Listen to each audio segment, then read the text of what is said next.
Տենց էլ չհասկացանք, ոնց է հնարավոր 40 միլիոնով տարածք առնել, հետո փոխանակել այլ տարածքի հետ եւ 1 միլիարդ 740 միլիոնով ծախել։ Արզ մի հատ հարցի ոչ մեկ չի պատասխանում։ Ինչ ասես կասեմ բացի այդ հարցի պատասխանից։ Պատասխանը միշտ բանն է, Արցախն է։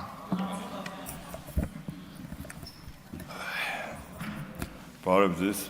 հարգելի գործընկերներ, սիրելի ժողովուրդ։ Բնականաբար մենք պիտի չմոռանայինք այստեղ այսօր ինչի համար ենք հավաքվել, կոնկրետ տեղական ինքնակառավարման մարմինների, բնապահպանության, գյուղատնտեսության, չէ, հանձնաժողովի գյուղատնտեսությունը չկա, հա գյուղատնտեսության նախարարություն էլ չկա, էլի։ Գոնե ելներ։ Լավ։ Ամեն դեպքում մեր թեկնածուն, որը որ երեք այստեղ ելույթ ունեցավ, բավականին սկզբունքային, գիտակ, պրոֆեսիոնալ եւ հենց ոլորտի ու նաեւ որպես կին, որպես պայքարող տեսակ, որպես խելացի ուշին, բնականաբար մեծամասնության քաղաքական ճաշակին չհամապատասխանող, բայց պարլամենտարիզմը կարծում եմ հենց դրա մասին է, հենց պարլամենտարիզմի կառուցվածքը դրա մասին է, որ կարող է նաև հակադիր քաղաքական բևեռի ներկայացուցիչը ընդգրկվի եւ ընտրվի, ինչպես նաև նախորդ հանձնաժողովների դեպքում ընտրվի հանձնաժողովի նախագահ եւ մեր խմբակցությունը շատ մեծ գիտակցականությամբ է վերաբերվել հանձնաժողովի նախագահ առաջադրելիս ու կարծում եմ, որ մեծամասնությունն էլ ընդառաջ կգնա իր քաղաքական կամքին եւ պարլամենտարիզմին ու հավանություն կտա մեր թեկնածուին։ Այսօր երեք նաեւ երկրում այստեղ իրադարձություններ տեղի ունեցան ու մանավանդ պարոն Սասուն Միքայելյանի Կամանձիրի ելույթից հետո իմ մեջ էլ որոշակի ցանկություն առաջացավ, որոշակի պատմական էքսկուրսների մեջ շատ չմտնելով ուղղակի գալ հանգել մի եզրակացության, որ եթե արդարադատությունը իրականացվում է հենց արդարադատության սկզբունքներից ելնելով, այլ ոչ թե քաղաքական քիմքին, նպատակահարմարությանը, կանխակալ վերաբերմունքին, ատելությանը, վրեժխնդրությանը առանց զուգորդելու, ապա չեմ կարծում, թե Հայաստանի Հանրապետությունում կա գիտակից որևէ քաղաքացի պատասխանատու մարդ, որը կողմ չէ արդարադատություն իրականացնելուն, բայց երբ որ քաղաքական իշխանությունը ստանձնած ուժի ներկայացուցիչները խանդավառություն են ապրում եւ մենք սկսում ենք երևույթներ տեսնել, որ նստածնելը մենք շփոթում ենք արդարադատություն իրականացնելու հետ, այդտեղ դիսոնանս է առաջանում։ Նստածնելը, մարդ բռնելը երբեք արդարադատություն իրականացնել չի։ Ու որևէ մեկը անկեղծ եմ ասում, ես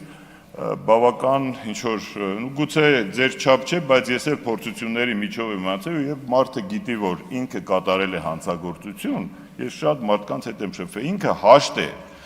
գուցե հաշտ չի իր հետ ինչ-որ անարդար են վերաբերում, շատ պատժաչափ են կարդում, մի հոդված ավել են դնում, բայց երբ որ մարդը ներսում համոզված է, որ իրականացվում է արդարադատություն, լավ թե վատ, ինքը հաշտ է ընդհանուր իր պատժի, գուցե ոչ պատժաչափի հետ։ Եվ պարոն Միքայելյան ջան, որպեսզի ոչ ձեր լճերից զենք գտնեն ու դրա համար անարդարացիորեն դատեն, ոչ էլ մեր տներից Վանաձորի չեղած հատակագիծը գտնեն ու ինձ դատեն, պիտի վերջի վերջո մենք բոլորս ունենանք այնպիսի իշխանություն, որ արդարադատությունը լինի վեր կանգնած ցանկացած քաղաքական ճաշակից, ցանկացած քաղաքական տրամադրությունից վեր եւ որպեսզի Հայաստանի Հանրապետության քաղաքացիները հաշտ ու խաղաղ լինեն եւ իմանան, որ երկրում իրականացվում է արդարադատություն, անկախ դատական համակարգով եւ միայն օրենքին հետեւող դատախազությամբ եւ ոչ թե քաղաքական նպատակահարմարությունից ելնելով։ Տեսեք, երկու օր է երկրորդ նախագահի ընտանիքի հետ տեղի ունենում այդ դեպքերը։ Բնականաբար, տեսեք, պարոն Ռուբինյանը այստեղից իջավ, ասեց, չգիտեմ, քանի միլիոն դրամով հող են ձեռք բերել, այսքան միլիարդով ծախել են։ Պարոն Միքայելյանը այստեղ եկավ ասեց մարտի 1 հոկտեմբերի 27, այսինքն մենք հասկանում ենք, որ իրական նպատակը, ոչ թե իրական նպատակ, այլ դրդապատճառը ոչ թե այս պահին կոնկրետ օգոստոսի քանիսն է արդարադատություն իրականացնելն է նախագահ Քոչարյանի նկատմամբ, այլ տարիների ընթացքում կուտակված ատելության, վրեժխնդրության արտահայտությունն է զուգորդված դատական եւ իրավապահ մարմինների աշխատանքով։ Ինչպես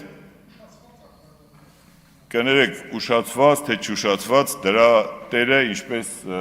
Աննա Գրիգորյանը նշեց, այս Աննան չի, այլ Աննա Վարդապետյանն է եւ նրանից առաջ իմ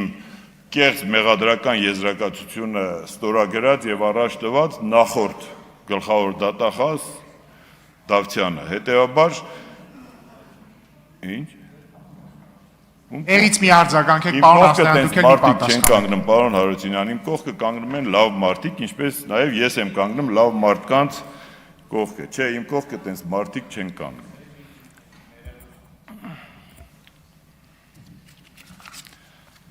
Պարոն Ռուբինյան, եւ դահլիճից այսօր հոգևորականությանը վերաբերվող բացականչություններ եղան, երբ որ միտք հնչեց, թե հոգևորականությունը քաղաքական պրոցեսներին չպիտի մասնակցի։ Բայց այստեղ մենք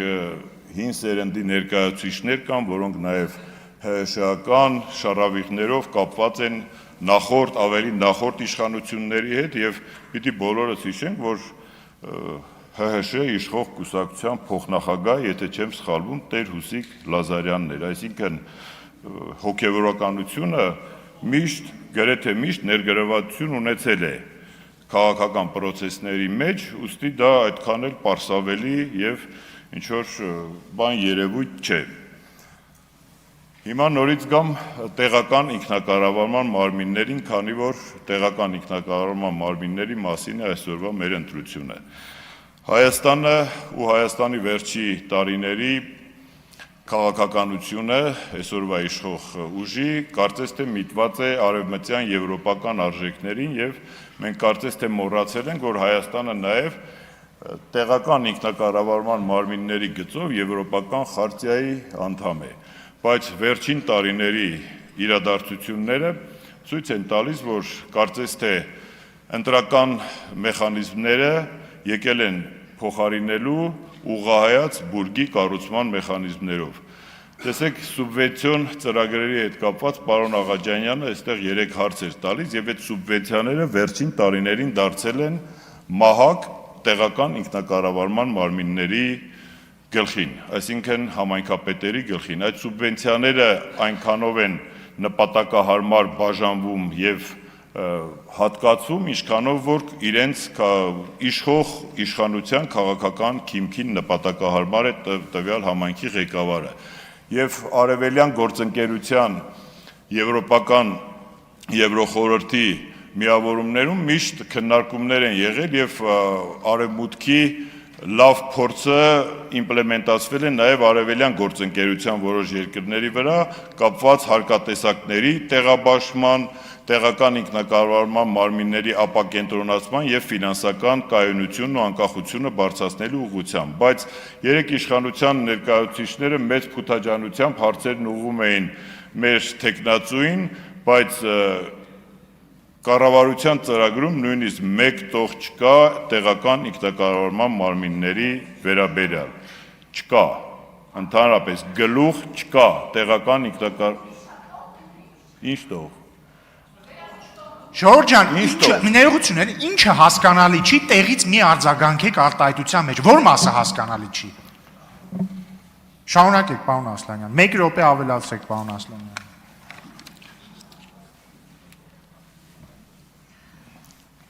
Ուրեմն տեղական ինքնակառավարման մարմինների վերաբերյալ վերջին տարիներին տեղի ունեցել այնպիսի կարդինալ փոփոխություններ դեպի բացասականը։ Ես դա ասում եմ որպես դրա միջով անցած մարդ, ես միակը չեմ ու այս պատմությունները ողջը իմ շուրջն ու իմ մասին չեմ պտտվում, որ տեղական ինքնակառավարման մարմինների նսեմացումը մեծ թափով ընթանում է նաև հիմա։ Դուք իշխանություն լինելով վերացնում եք տեղական էլիտաները, դուք վերացնում եք տեղական ոչ, այդ էլիտաները չեն ձեր ասած, Տիկին Մարիա, այդ էլիտաները չեն, դուք ստեղծում եք դրա փոխարեն նոր կլաններ, որովհետև մարդիկ, ովքեր որ ընտրությունների միջոցով չեն եկել իշխանությամբ, այլ դրածոներ են, այն նրանք իրենց շուրջը ամրացնելու համար իրենց տեղական իշխանությունը ստեղծում են կլաններ, այդ դուք եք ստեղծում հիմա կլաններ, ոչ թե թողում եք իշխանությունը ձևավորվի ընտրությունների միջոցով, այլ ընտրությունների նկատմամբ միջամտություն իրականացնելով դուք վերացնում եք տեղական առաջնորդության ինստիտուտները,